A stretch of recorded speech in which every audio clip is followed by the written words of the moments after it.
I am very frequently in Albanian TV stations. They call me as analyst. I talk about so many things, and sometimes when I go in TV stations, I have like foreign minister, deputy ministers of interior who debate with me.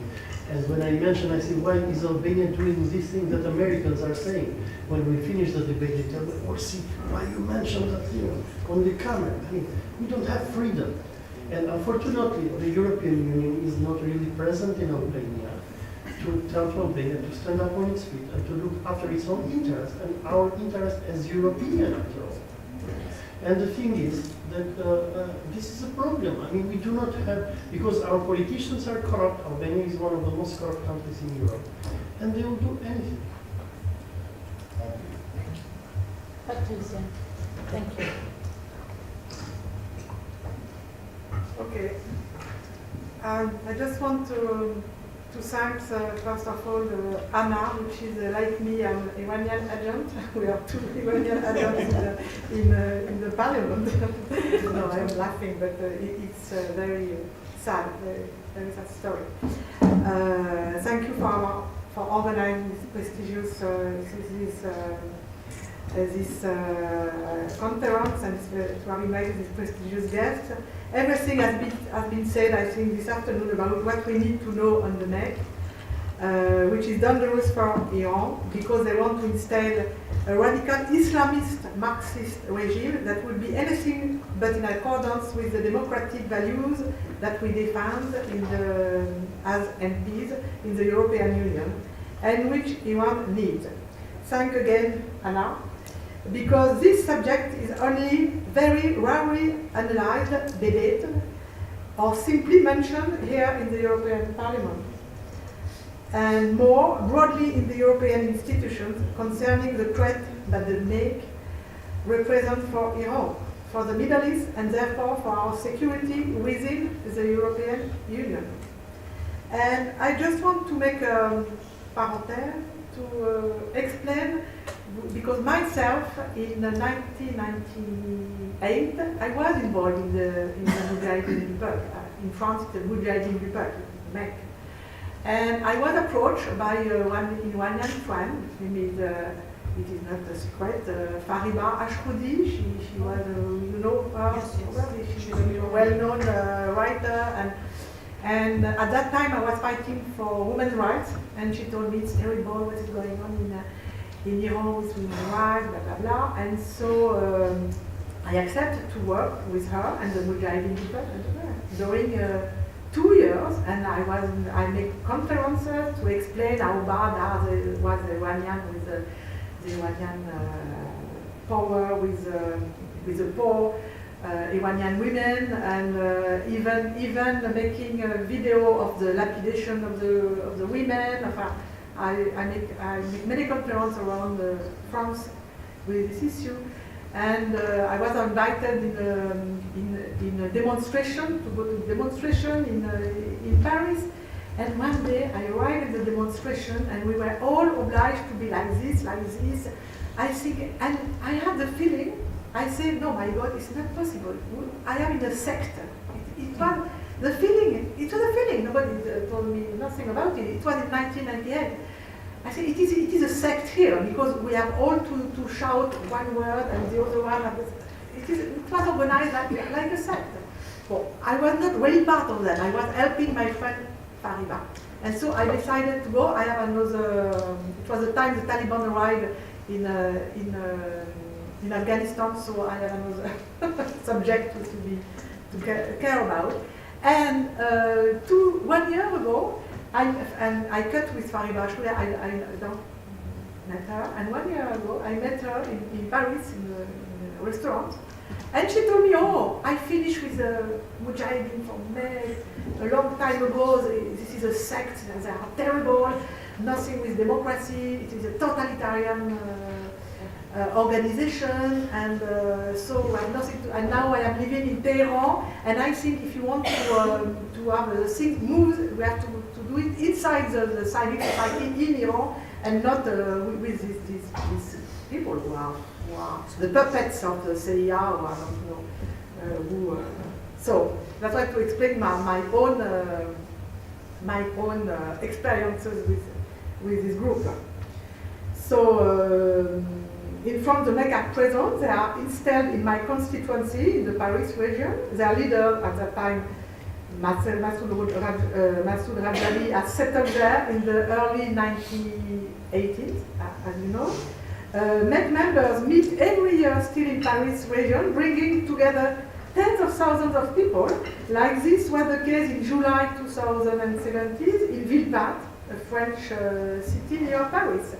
And the last demonstration in Paris, in Villepinte, the Albanian, it wasn't, I don't remember it was the last or before, the Albanian minister had been invited, all the minister, journalists, Albanian minister, and we were all wondering why the Albanians were invited. It was because of the agreement between what was decided between the Ashraf camp and the way they have been, the Americans have said that they have to be set up in Albania. So during a demonstration in Tehran last December, the MEC supported that protest, and Tehran accused France of doing nothing against the MEC. As a result, the planned visit of Foreign Minister Jean-Yves Le Drian to Tehran was postponed, while Emmanuel Macron is due to visit Iran in October of this year.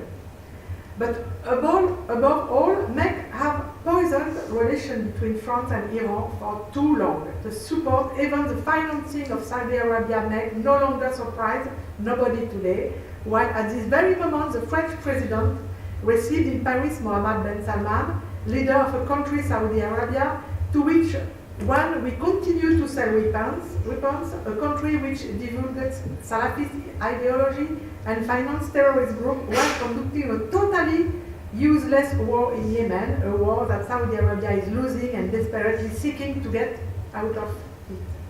What is happening in Albania is worrisome because it is symptomatic of the sprawling and heinous network that the MEC has developed over the last decades, and we can see today that the sectarian excesses of this organization threaten the social stability of a country, Albania, which has been recognized as a candidate country for the European Union in 2004. We therefore simply cannot allow to let the MEC acting in the Albanian society that is likely to rally to its cause a young Albanian population which seeks not to be locked in a regressive and vengeful ideology that is totally beyond the south process of Albanian youth, but that young people of the contrary seek to realize their dreams and find economic opportunities that the opening of the European Union one day will hopefully bring to them. Thank you. So I think we have a lot to do in the European Parliament with Anna. And so another thing I want to add is that at the time, you know, I am an MP since 1 year. I arrived here last May. And I was shocked when I arrived here. The first thing I had under the door of my office, it was a paper to sign from the Mojahedin people. I say, my God, they are still alive. I say, they are still alive. I flew from them still 10 years ago, and now I arrived in the Parliament. They are everywhere, I can tell you, with their little scarf like this, where we can recognize them. And so I told my assistant, I don't want to sign no more paper about the Iranian. So I hope we can succeed to make something, because for me it is a real scandal what is going on. At the time we are going, you know, there is a GCPOR who has been, perhaps we will be scrapped within 1 month. It is not acceptable at all that you are continuing to support the European Parliament with this group. So yes. Thank you.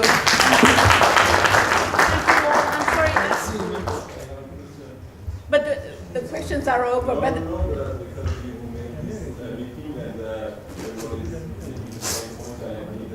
But there was a moment to ask questions. You couldn't. Okay, while they don't throw us out, because you have a question. Just. First, besides the different issues, controversial issues which were mentioned in this meeting. I'd like to ask some main questions here from the key speakers. At first, I should apologize if I pronounce your last name in a not very good way, Jazekski, Mr. Jazekski. You called the MEK group as a terrorist organization, and according to a group which is trying to do jihadist activities, and according to what we know, according to EU and the United States judiciary systems and many other democratic countries in the world, they have been delisted from the terrorist organization. And as your wife is again a lawyer, I don't think that it's not really fair to call the group a terrorist until it has not been approved by a fair trial. The second thing that I'd like to ask from Ms. Bale and Ms. Khodamande is that you said that this organization doesn't really like to make a dialogue. They don't want to talk, and no one knows what's happening there. But I think around 2 years ago, there was a documentary published by National Geography that a journalist from National Geography goes to the camp in Tirana, and they published a long, it's more than 1 hour of documentary about what these people are doing there, and it's strange that you didn't see that. And the last one is from Mr. Pele, that you mentioned that this MEK is intoxication of the political issues, and if we go through them, they will not have maybe they have a good collaboration with EU MPs, and as you mentioned,